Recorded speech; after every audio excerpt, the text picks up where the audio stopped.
Education, Laurie Kilmartin. Well, hello, Laurie. It's our 300th episode. I can't believe that. And that is apparently 6 years of a weekly podcast with no break ever.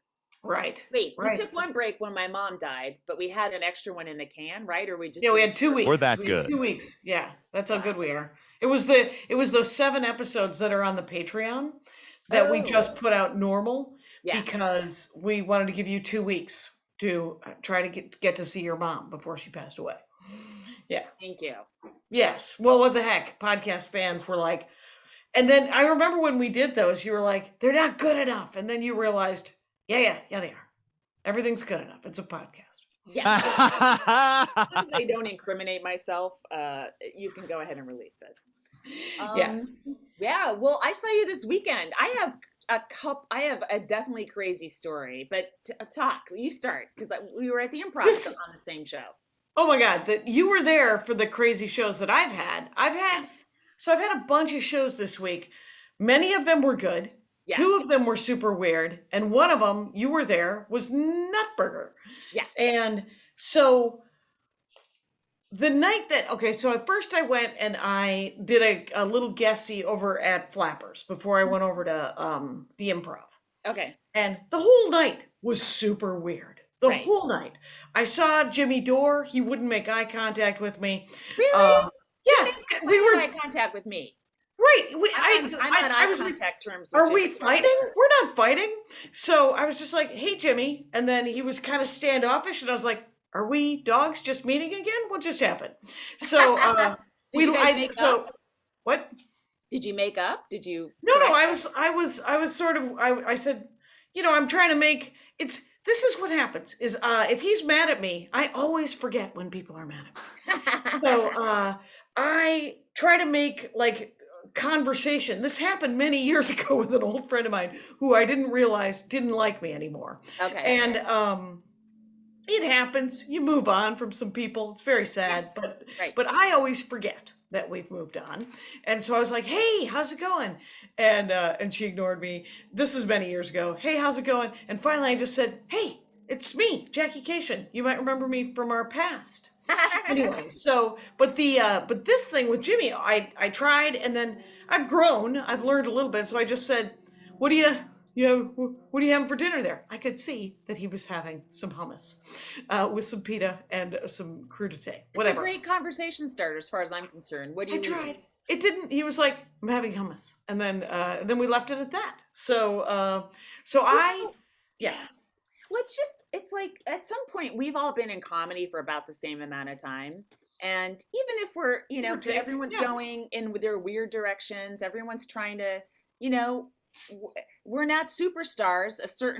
There's like a crew of us that, we all started in different cities, but we've all seen each other's headshots for 30 years and we're still in it, but we're, we still have financial worries, we're not superstars. So I don't know. I kind of feel like I just want to acknowledge everyone that's the same age as me, or even if they've gone crazy on either political spectrum, and just say, hey, hi. You're okay. Hey, I'm glad you lived. How about that? Yeah, you're still here. We're still out doing spots. That's pretty cool. That was cool. Yeah, and so then I get super early. My set's not till 10:30. Rita's asked me to swap with this guy that I met the night before. I did the Peacock show at TG. Oh, it's over. TG or Teehee? Teehee, whatever. TG. And it was super fun, really fun. It was hosted by Will Miles, and that was where I saw Candace Thompson. Oh, and okay, she was so freaking funny, man. Yes. She was so freaking funny. She was talking about John Mulaney dating Olivia Munn, and then who Scarlett Johansson was going out with, and she's like, why doesn't it happen for women comics? Oh my God. Why isn't one of us dating Chris Evans? Jenny Slate did date Chris Evans for a while. Oh, did she? Yeah. But I see what you're saying. It's not happening enough. That's what she was saying. Yeah. And she was, she doesn't say it, but I'll say it. Chris Pratt, attainable.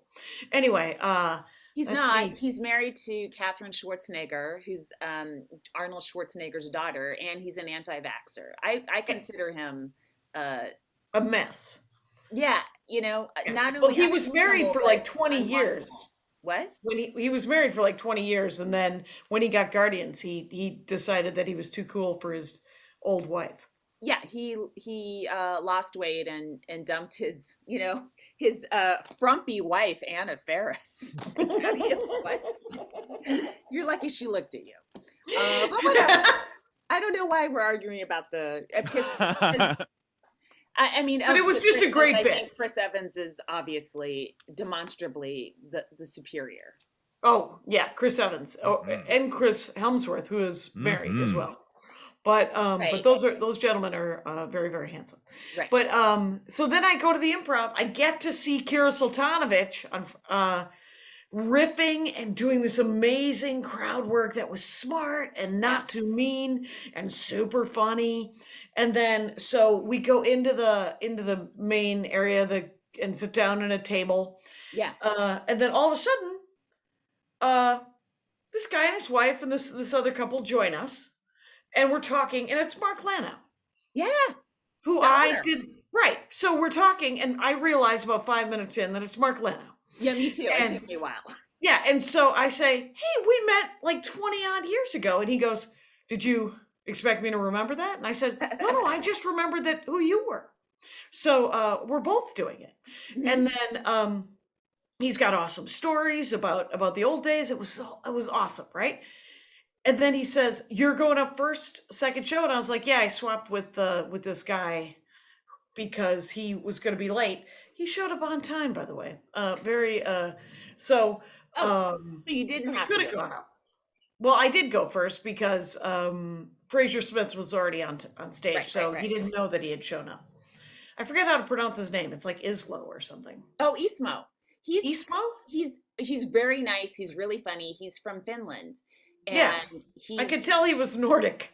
Massive. He is very famous and worldwide comic. Yeah, like his set on Conan had like almost Kevin Hart level amounts of views. It's just crazy, right? Oh, cool. Yeah, but I guess he was stuck in Finland for all of COVID, and this is the first time he's back in the States in a while. Yeah, he did Peacock. He was very funny. Yeah, and then he went up, but So Mark Lano says, you're up first the second show? And I was like, yeah. And he goes, well, I'm going to come and watch you. And I said, I'm just working on some new stuff. I don't know why you hear that from the club owner. Well, I didn't. I was like, I'm working on this new bit. You don't want to see that. And he goes, did you just tell the club owner to not come and watch you? Yes. And I said, yes. And he said, well, do whatever the fuck you want to do. And I said, well, I was going to. I am. And so I go up. It's not the club owner's business what we're doing on their stage. Stay away. Stay away. But it was so funny. So I go up and the set's going fine, but there was this kid with these two women there were three, a table of three, right on the edge. Stage and the two women are canoodling and the guy is looking at his phone. And I was like, oh, maybe he's looking at the QR code. But I see him kind of scrolling and I was like, well, maybe that's a menu. So I turn away and I go back and he's just sort of, I don't know what the fuck he's doing, but I tell him to put it away. And one of the women that he's with takes it from him. And you shouldn't have to even be wondering in your set what he's looking at. Like, this should not be a problem a comic has to, because that's taking energy away from your performance and your joke and everything. Just and I'm already vaguely irritable about having to walk around with this fucking boot on and explain it when I go on stage. I'm already kind of grumpy. Right. So I get up and so I turn back and I ignore him because he's got the phone again. I turn back. Now he's got the phone and he's in it and he's not having a good time. And so I was just like, hey man, I would prefer if you pulled your dick out because then they would take you away. So just give me your phone. And so he's holding it off. I don't know what you saw. Yeah. You even see it or? I know I was, believe me, I was on tenterhooks. Because I was watching. He was over here with his phone holding it off. And so I started pushing his beer bottle towards his crotch. Oh, I missed that. Shit. Okay. Oh shit. Yeah, because you were bending down at that beer. point. what's going to happen with your beer? And and so then he grabs for his beer bottle, and I grabbed his phone out of his hand and stuck it in my back pocket, and I said, I'll give it back to you after class. And Yeah, that got a giant reaction, like applause from the crowd. yep. I was watching the improv security team was like invading the room, trying to figure out and assess what was going on. So God, yeah, I wish that they had invaded slightly earlier, because I didn't get to do I didn't get to finish one fucking bit after the first 5 minutes, right. And then so I also thought that it had taken up so much time that I was like, oh well, I'm going over now, and then and I got off stage and I talked to the sound guy and he was like, 14 minutes 50 seconds. Wow. Bam! Even when I'm in the midst of sadness. But anyway, so I come off the thing and Mark comes up to me and he holds out his hand and I go, you want to give it to the bartender? And he goes, yeah. And so Mark saw the set. And oh, here's the other thing is so I'm sitting around with him and Kira before the show, and Kira was like, yeah, I felt a little that it was a little aggressive, a little aggro in the crowd work. And Mark goes, you think that's aggressive? And then he saw me. And I was like, I didn't want to be that. I mean, I felt bad that I did it, but it's the same thing from 20 years ago, 30 years ago, doing one-nighters where you slam down so hard because you can't. It's the only way to get the control back, right? Well, the other thing is if you're doing a spot, you only have 15 minutes, right? It's not like you have an hour to waste 15 minutes on this guy and then you'll just do whatever you want. Like you have a short amount of time and now you have to waste 2 to 3 minutes dealing with this dumb shit and then getting the crowd back. And that eats up another 2 minutes of getting them back and reformatting them. So it's aggravating.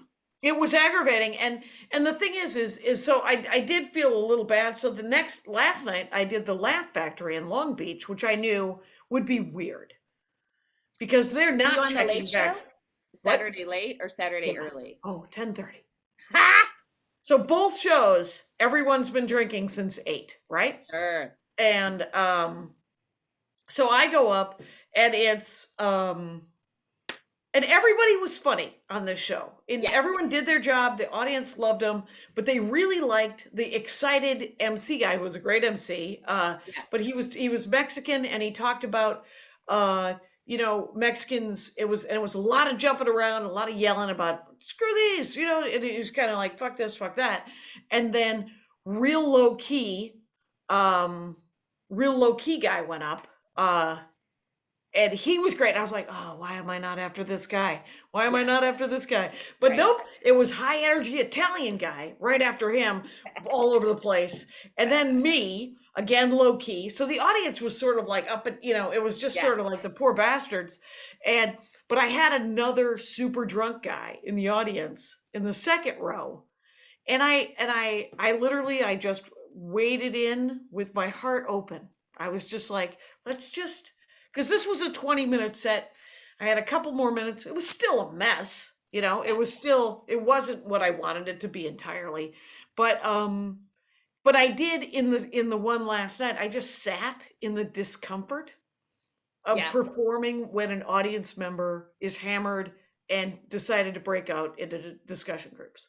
Right. And or look at their phone or some fucking thing. And so I sat in that discomfort. I made a couple of jokes, I'm thinking, watching Kira, I kind of want to do more crowd work. It was so good. Mm-hmm. And, but the thing is I don't have to tolerate it. So I can respond as I do. Yeah. But I also would like to be able to respond in a way that wasn't, I don't have to shut that guy down and take his phone, I mean, you're talking about 2 incidents where you're actually having to do security work. That's not crowd work. No. You know what I mean? Like crowd work is you just talking to an audience member that's normal and finding something, right? That's true. Maybe within the scope of a bit so that you can weave it in or not. You are right. But what you're doing is like one-nighter shit. So don't even think of that as, I mean, it's interacting with the crowd, but in terms of you wanting to do crowd work, it's not going to be you managing drunks. Oh, that's right. It's something else. It's something else. Oh, and the other weird thing that happened at the improv. So I get up to go do my set, and I'm talking to like one young comic. I can't remember his name. Can't remember anybody's name. But he and I are talking, young black comic, and he was asking me about my foot, and I told him that I wiped out. I was, I'm not a gazelle, blah blah. And coming in was a young guy who was white and kind of chubby, and he walks up to me and he goes, "Well, you probably have a hard time." He said something like, "You probably have a hard time walking with those knockers." What? I I was was just like, gonna say, oh, should you be calling the guy chubby? Fucking do it again. right, right. And I was like, uh, me and the other kid just looked at each other, This and is our just eyes a got comic big. or a comic Yeah. or an audience member? I looked him up. I found his name because I knew he was on the list. I put him in the chat. Oh, wow. That guy. You were generous. So, okay.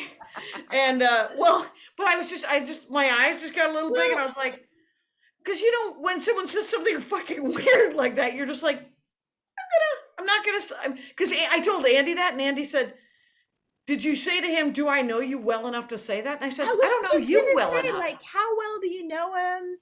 I don't. Didn't remember his name. I've seen him around a little bit, but I was such a weird. Yeah. And but I had to describe him, which is why I had to call the other kid a black kid and him a chubby kid. So, and they're both, by the way, in their 30s. Yes. So Okay. these That are reminds adult me men. of like, it's this weird comic thing of, I don't know, like a couple weeks ago, I was at the West Side and a guy comic was there in shorts. So I made a comment like, "Oh, did you bike here?" Kind of like sometimes I go right to my inner rich boss of oh, yeah, nice shorts, asshole, whatever. And I think some LA comics are like, what? Like they're not into that. And I got the feeling he wasn't, and so I immediately, complimented his legs or something, which were nice. And I was like, "This isn't how I wanted to get this direction to go." Like, wanted to make a shorts comment. Well, our green room experience is so different from like the Yeah, next generations, right? And right, so you're right. just like, no, I'm just kidding. Though But it is. I yeah, said that to Tommy Ryman. Tommy Ryman, for some reason, when he opened for me when I did my album, he yeah. had his phone, his keys, and his wallet all in his pockets. Yeah. And I was like, "Are you going to need your keys on stage? What do you?" And he's like, "Well, what?" As I said, I was just watching your set, and it was a little distracting seeing the way your pants, and it was just weird. And Yeah. he took his key. I think he took his keys out by the end of the week. I mean, it's weird. It's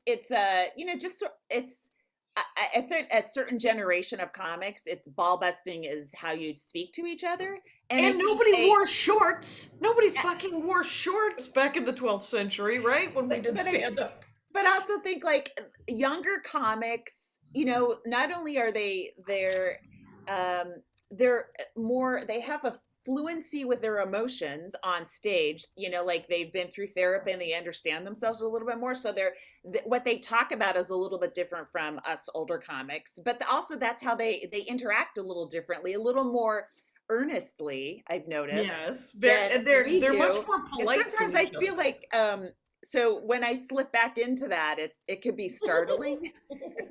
I'm like, oh, I wish Keith Robinson was here, or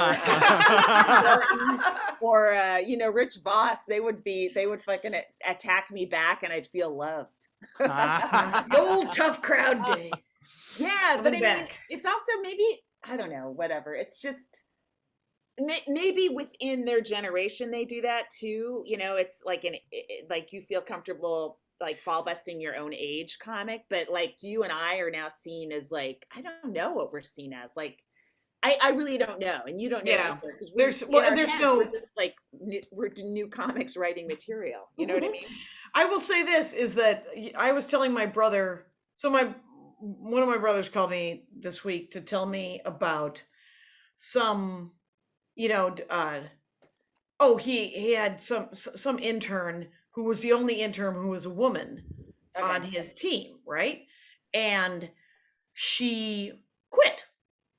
And he went to the other four interns, which were all young men, and said, "She quit because you guys did something. I don't know what it was. You weren't welcoming, or you were jackasses, but I don't like it. And now I got to fire one of you because I got to hire two women." so that Oh she my has someone to hang God. out with. That's great. Yeah, it's great. And so he said, and then he didn't get it entire. He was like, some women, they don't want to hang out with men. And I said, no. Some women are willing to tolerate a lot of bullshit to do the thing that they want to do. Yeah, and also And you they're never want to be the only woman. It's just it's exhausting. just And harder. It's maybe just this exhausting. girl was like, ugh. Yeah. And so I was telling him, I said, that I was telling him the story of how when I introduced, I took Andy to Minneapolis to meet Phil and Darla, which are two of what I consider to be, I think, the easiest of my siblings to meet. And You have a very elaborate grading system, but yes. and so forgetting that there's 30 male comics at Acme Comedy Company that are also my brothers, and they will not shut the fuck up. But what I loved was the first time Andy met Lewis and Dave Mordahl. Dave Mordahl said, "Oh, how's Jackie in the sack?" And Andy turned a chair around, straddled it, and sat down with him and said, "You guys really want to know? Let's do it." And it was the perfect response, right? Yeah. And I was like, that's why he's a keeper. And then I told Russ this story, and there was this weird sort of brotherly, Russ gets this sort of brotherly silence sometimes where he's like, who said that to you? Who said that about you? And I was like, no, Andy dealt with it perfectly. You would have said, what the fuck is your problem? Let's step outside. Well, like also, why would Dave ask your brother how you are in the sack? Now, that's another question. That, of course, is super weird. We are from, it's a small town in Wisconsin, but not that small, huh? Come on. And all right. So I got to tell you, I kind of told the chat a little bit, but I got to get into details. Okay. Yeah, let's do it. So first of all, Wednesday afternoon, for reasons I still can't explain, I had 2 large iced coffees, okay, at around 4 in the afternoon. Wednesday. I was awake all night. I did not sleep, and all Thursday during the day, I just was like, I'm gonna die. I feel like I'm gonna die.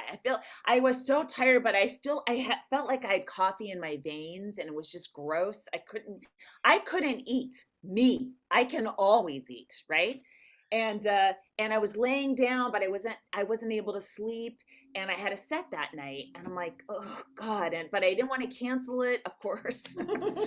So, and I had that thing where I felt like I was jet lagged from a 25-hour plane trip, right? Oh, right. That's what that is. You know that thing where you're like your muscle, like your body is sparking, like it's almost like little the twitching. Yes. You're almost asleep, but you're not. Yes, right. And I was like, I can't drive to this gig. Like, I'm afraid of what would happen because I'm a little slow.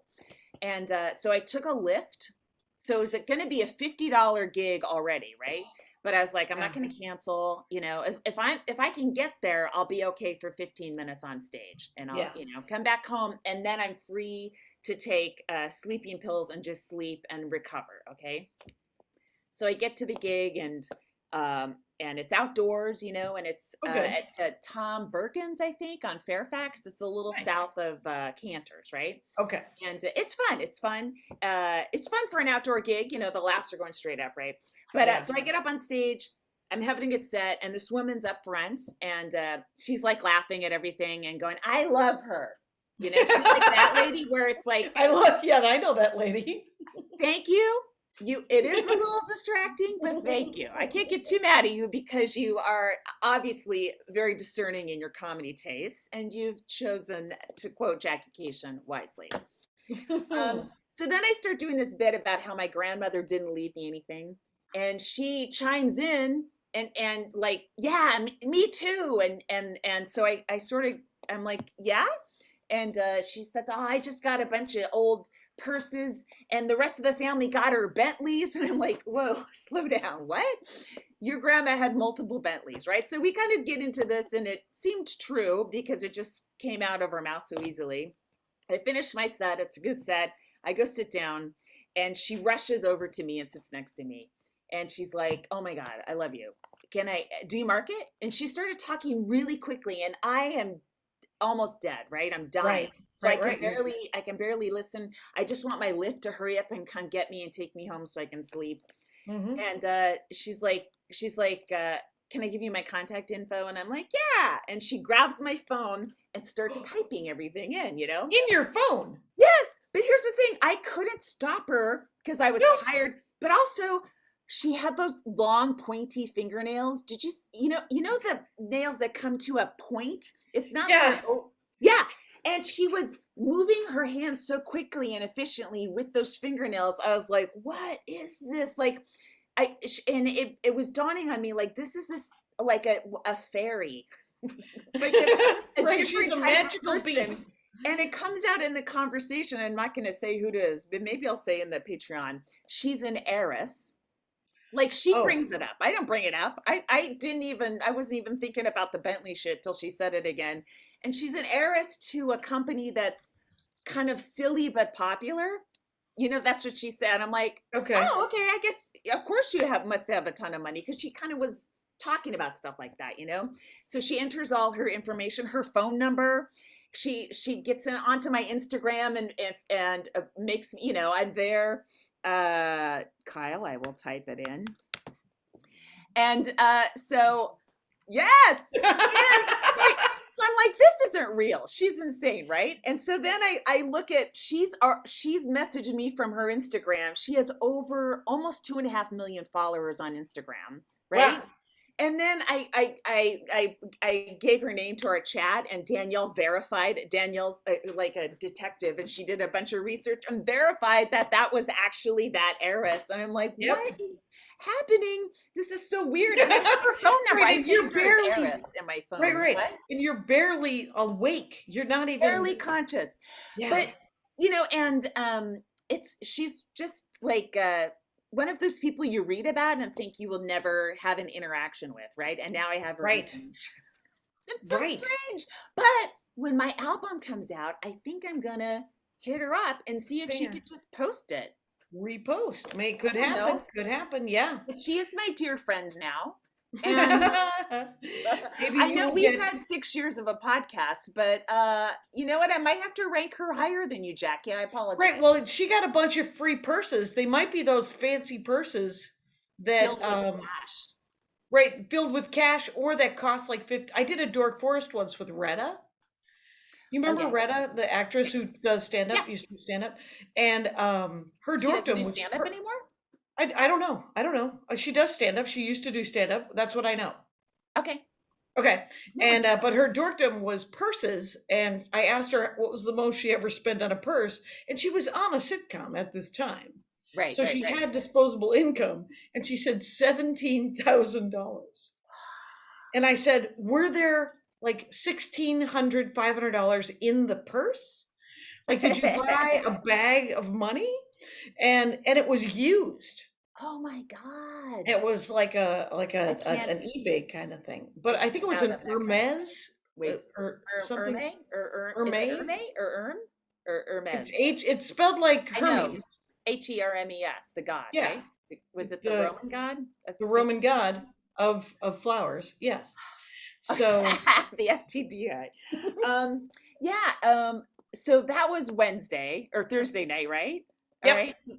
So I recover I get a ton of sleep a ton for having to wake up at 6:30 and drive a kid to school. This is killing me, by the way. My he used to walk in the morning, Right. Why can't he walk? Well, it's too far.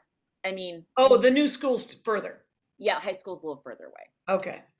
So I'm at the improv with you, right? And oh my God. By the way, your vaccination joke about your mom. Blair Sochi, you said that line about your mom and getting vaccinated. Yeah. And she grabbed my arm and just started pushing my arm. So that was a fine set. I feel like you took a bullet, actually, and I took the bullet. You were as much as I love Fraser Smith. Mass shooting. Yes. Yeah. As much as I love Fraser Smith, I was taking the bullet. Right. Second show Friday. Yes. So when I got up, the audience was out of ammo, and I had a delightful time. So then I get off stage, And another woman comes up to me, but she's in the industry. She's with another comic, and she's like, she shows me a screenshot of my IMDb. She goes, "Is this right?" And I'm like, "No, what are you talking? None of this information is right." And then she showed me another screenshot of another industry database, and it also had completely wrong information. That's so weird. Reminded me that there's a lot of industry in these crowds that are looking us up while we're on stage, right? Yeah, and don't. How about that? How about you just? I'd like to help you, and can I give you my contact info? And I'm like, yeah, and I was typing like really slowly, because I'm just slow on, I guess I'm slow on phones to people. Okay. They just get frustrated and grab my shit. So she goes, "Can I enter it?" I'm like, "Fuck yeah, go ahead." So, she gave me all of her intro, but she actually sent me screenshots of the stuff that was wrong so I could work on fixing it, which I appreciated. But I've never had that happen, but 2 nights in a row, women just took my phones and did all the work for me, which I appreciated, I guess, Right. Oh, wow. Mhm. Mine's kind of accurate. I haven't looked at my IMDb. I don't know what to tell you. I had to join Pro, I got the free trial so I could fix it all. But there was another Laurie Kilmartin who's an actress. So one of her movies is in my thing, which, I never bothered to fix. Can you change your bio?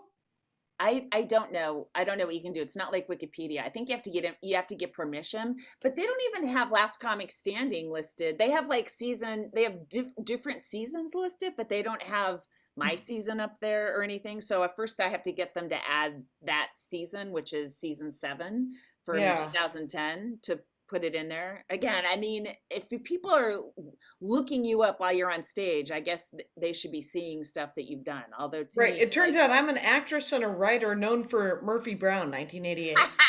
88? It would be 98. Wow. Yeah. I mean, yeah, the actress, I mean, but they don't have comedian as an option. It's so weird. Whatever. IMDb is very stuck in an era of description. Of IMDb-ness, for sure.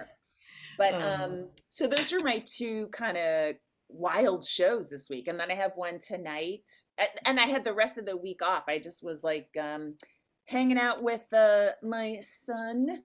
Went to a water polo game on Tuesday. We have a bunch of games this week, Tuesday, Thursday, and the weekend. Nice. But this weekend, Friday and Saturday, I'm headlining at Flappers, 2 shows each night, I think 8 and 10:30. Please come awesome. If you're nearby, if you're in the LA area. It's possible, i.e. 100% probable, Jay Leno will be doing sets on all 4 of my shows. Oh, really? Yeah. Now, that's so funny. He never let me on his show, but I'm not going to bring that up. Oh my God, you should totally. I'm headlining the game store on Saturday. Oh, Paper Heroes. Paper Heroes. Cool. Yeah, I'm doing the Paper Heroes show over in what's call it. I was just going to tell you this, which is I forgot to mention that while I was doing security triage, and taking the phone from that guy at the improv, I was working on this new bit of mine about how I need to be able, how to better deal with things. Right. That's what the bit is about. The bit is about how I need to deal with things better. Did Mark watch my set? Did he stay or did he walk out with you? By the time I went back, because I watched your set, but by the time after your set, when I left, the whole table was gone, including Kira. So I don't know. Yeah, me too. I wonder if he was. So did he leave and go back to Kira, or did he stay and go out a different way? I don't know. Does that mean I was in my head? Does that mean I'm never getting a spot at the improv if he left during my set? Does it mean that I'm never getting a spot at the improv because he watched my set? Either way, we're doomed. Let's take a break. Okay. Let's do Comic of the Week. Oh, yes. Our Comic of the Week, she contacted me about working my week at Acme, but Brandy Brown is working my week at Acme, so that spot was taken. But she's really funny. She sent me a tape that was really hilarious from Lincoln Lodge, and her name is Lucia Whalen. and she's a Chicago comic, and she's very funny, really good joke writer. I really, really laughed a lot. I was surprised. I was like, oh my God, this girl's great. I've never heard of her. Right. So she's a Chicago comic, and her name is Lucia Whalen. And yes, is and her that her last handle? name is spelled Whalen. Now, let me tell you something. We might be related because that's a very unusual spelling of Whalen. Usually it's Welan. And that's the A and the E are flipped. And that's how my great grandmother spelled her name, is that Whalen. And that's why it's easy to track all the Whalens that she's related to when Ancestry starts throwing hints at me. I'm like, no, wrong spelling. So but that is your that was her maiden name? One of your relatives? Yeah, Whalen. She was, when you go back a couple generations, yes. Mm-hmm. Fun. Yeah. But she's great. So Chicago. Lucia is very funny. So check her out. That's my next gig on the road. I'm opening for Maria in Chicago at some theater. Oh, neat. Yeah. Some theater. I love that theater. That's a great one. It's one of Chicago's. The Some Theater. Yeah. Mm-hmm. The weird thing, there were so many. I mean, I think there were so many people at the Improv. There were so many people at the Laugh Factory. Yeah. The Peacock show was packed.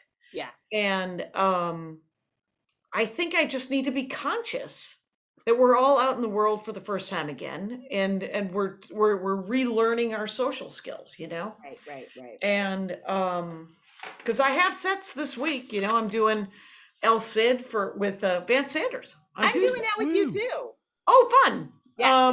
We could carpool if you want. And then I'm sure. Nope. Well, are you going to get a new car? Didn't you say you needed a new car? What?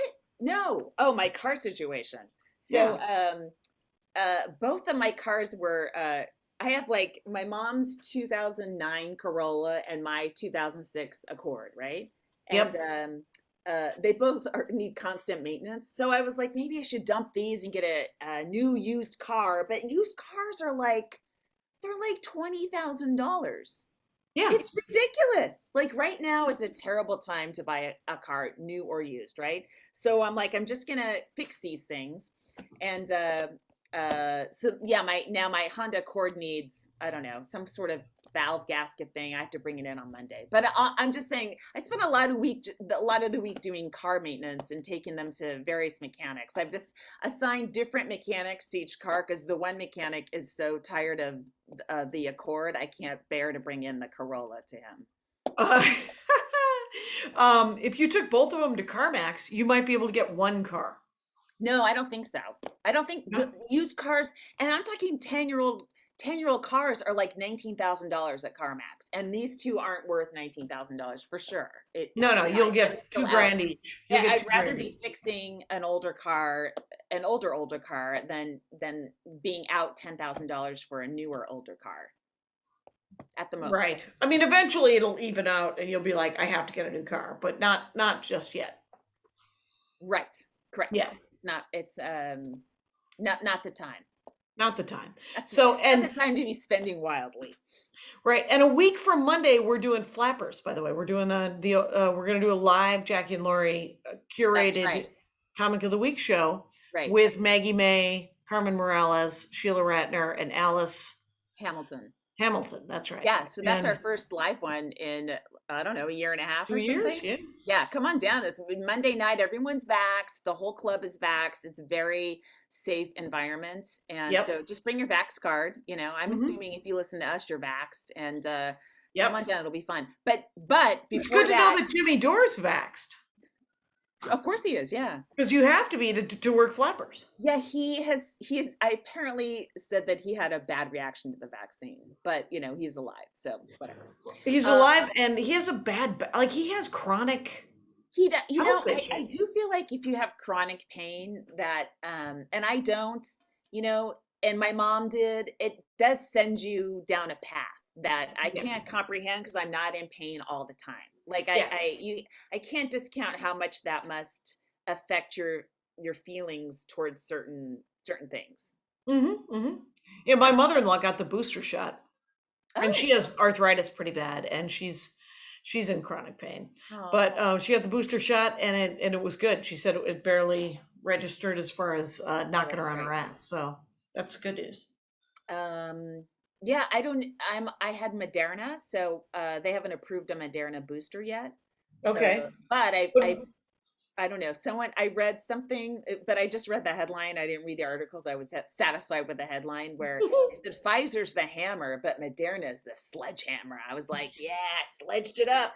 right, like Get something through my like week in Austin without getting COVID. That's my that's goal. what you're hoping for, right? Yeah. Yeah. But everyone's at Moon Tower. I mean, I'm sure it seems like Austin, it's not like I'm going to Waco or something, right? Yeah. Yeah. Yeah, I got various messages. Maria, Aaron Foley, Aaron Jackson, everybody having a good time Yeah. in Moon Tower. Yeah. From all I the felt some posts on FOMO. Twitter, everyone's having fun. Yeah. I want to go So, again. I want to go again too. Yeah, I'm But tired of another reading time. about people's good times. Exactly. And then next Sunday, I'm thinking about doing a Sunday services because I'm home. Yeah. And Carmen Morales is going to come stay with us for a week.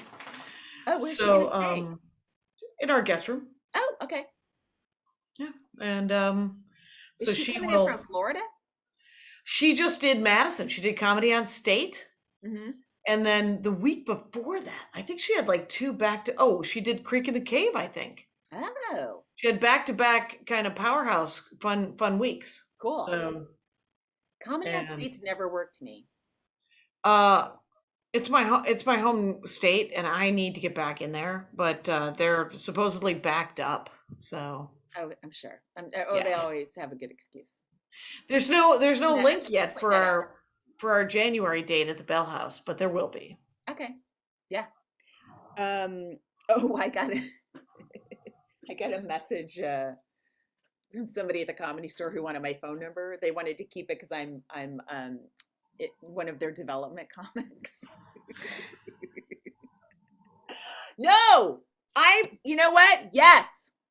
Guess what? Develop me. Yeah. Fair enough. Develop Fair me. enough. Yes. Look at this notebook. It's full of me developing myself. Okay. I'm constantly working on shit. And join in. I'm younger than all the comics that are past there. Right. I'm developing. Right. Be developed. Be developed. Have you got heiress, to go up? Heiress, take me under your wing. Comedy Store, develop me, please. Exactly. What have you gone up at the store since lockdown came up? Yeah, I did one set on a night where I didn't know the booker was watching, which I didn't know. Thankfully, I hate knowing that. Is it Adam still or no? It's Emily. Oh, right. Okay. Yeah. She used to book La Jolla. So I think Adam went to Austin with Joe Rogan. Right. Yeah, so like he moved his whole empire, his structure, his little crew. Yeah. But yeah, so I didn't really hear much after that, even though I had a good set. But I don't know. I'm not gonna leave my kid and just hang out at a comedy club that I'm not doing a spot at. I can't do it. Right. It's too. This isn't it's not how a single parent can be a comic. You know, like you have to be picky about when you're going out. Like I'll go out any night I have a spot, but I zoom in and I zoom out, and that'll be until I feel like my son doesn't need me hovering. You know? Yeah. That might be 4 more years of that shit. Yeah, he might just need it to. He needs the and it might just when I don't know. COVID Jackie, you weren't paying attention and you're trying to pretend you were. Spin it, bitch. Let's hear it. Let's hear it. Walk it off. I say to the young man. I think I think he does need someone there just because. Yes, he shouldn't have the run of the place. No exactly. Child. At the very least, he'll make a mess. Well, but also, I think there's this notion that a teenage boy is just insane. And when I get home after I've been out, like just jumping out to a set, he's excited to see me. I think he was kind of lonely, and likes to have me around. And just, even though he's not talking to me, I think it makes him feel safe that there's an adult in the house and he's not, guarding the house by himself. Right. Yep. So, Yeah. yeah.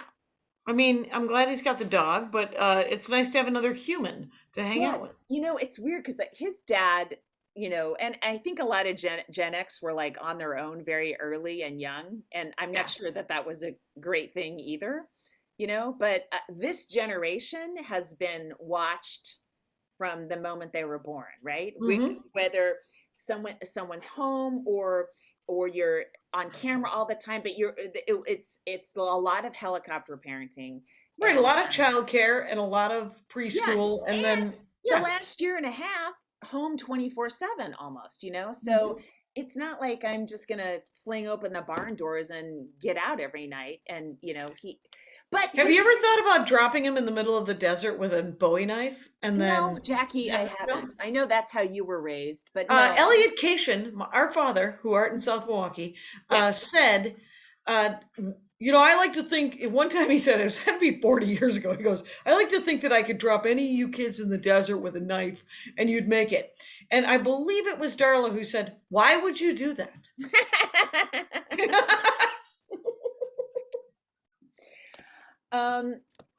My son, here's the thing, like he went to a high school football game on Friday. Okay. Yeah. And it's just such a normal thing to do. And it's Mhm. nothing I ever did. I was like an insane introvert. It's nothing his dad did because it was like only, his dad was, in Texas and, he was part of like the kids who thought any people who were really into football were, fucking idiot, moron, assholes and stuff like that. So Mhm. I don't know. It's like, I can't, we were like, Did he go with friends? yes, he Yeah, has him and friends. I didn't Yay! have friends. Like he has friends. He has social abilities. Like I dropped him off and I was kind of watching and he was just kind of milling around looking for his friends. He wasn't like so embarrassed that, he wasn't immediately surrounded by people. Like I'm like, he's normal. I don't know how I raised a kind of normal kid, Yeah. but he has Yeah. friends and he goes to the football game and it was fun. Yeah. And I was like, wow, this blows my mind. That's awesome. That is quite awesome. Hey, let's take another break for Max Okay. Fun. I was in the only social things I did were because I joined clubs and I did things and it was because to some extent Darla insisted. Like I Yeah. wanted to quit band in junior high and Darla was like, band is so good in high school. Just stay. And so band was really fun in high school. It was the Would you best thing play? that happened to me. Yeah, I played the clarinet and I played the trumpet in marching band Do you at are at you the football games. are you ever going to play those instruments on stage? No, no. Why I do you think want that to I have a would closer? Take it to the next level, Jackie. I would get my flugelhorn out. I played the Comedy flute. jazz with Jackie Cation. Good Yeah, what do I development know? work. Yeah, no, every instrument I learned, Darla then learned better than me. And so she was bored and she's like, Classic Darla, if I can say so myself. and then but I was in like the debate class and the forensics, which was a spoken word thing, and I was in student council, and then I was the editor of the school newspaper. So all of my social experiences were forced. None of them were, hey, I'm gonna go hang out with the burnouts and smoke weed, Yeah. which was the other option in my Yeah. life, which I think is why Darla was like, why don't you join that? Why don't you join that? And my brothers would never sell me any drugs anyway. So, because they were like, They no, wouldn't give you a drug. Your brothers would sell it to you. yeah, they sold drugs, but they had a strict policy of not selling it to their little sisters. Oh, I see. No family. Yeah. That's good. I went to Cronolette High School, which is a Catholic girls' school in Concord, California, and it's Wow. across the street from De La Salle, which is like a Catholic boys' school that has a crazy good football team. Like they recruit and everything. I never went to one of the football games because I was a swimmer. I was already inducted into my cult. Yep. And I didn't need to add in new people to my circle of swimmer friends. What did you swim in high school? Did you swim on a relay team ever? Like, was there team swimming? I'm sorry, I'm about to walk away from this podcast. It's our 300th episode. It's our 6 years together. I don't even know what you swam. Relays isn't, they aren't a separate event. There are 4 strokes. There's one relay that requires a swimmer to do one stroke each, right? That's called the medley relay, right? Okay. Back, breast, fly free. Then there's a freestyle relay of varying lengths, and all 4 swimmers swim freestyle. So, you plug and play. Okay, whatever. So I just had to do, like 2 weeks ago, I had to do a deposition about my swim coach. Oh, good Lord. Yeah. It was like, I've been dodging this for a long time. And finally, it was a Zoom deposition because 2 swimmers, one of who and I don't want to say anything that's going to affect the case. Well, I could be sad. Yeah. Yeah. But so one who I knew very well and another that I didn't are the one I knew very well, I swam with and stuff, are suing various organizations. It's a lot like what we see now with USA Gymnastics, where a lot of people knew and they just let it happen. A lot of grown-ups. And so I was like, there's like the head body, swimming body, then there's like the Pacific version, and then there's the swim team, right? And so there's 3 different lawyers that each represent one of the 3 groups. And as you get, more and more local, the blame gets worse and worse, right? Mm-hmm.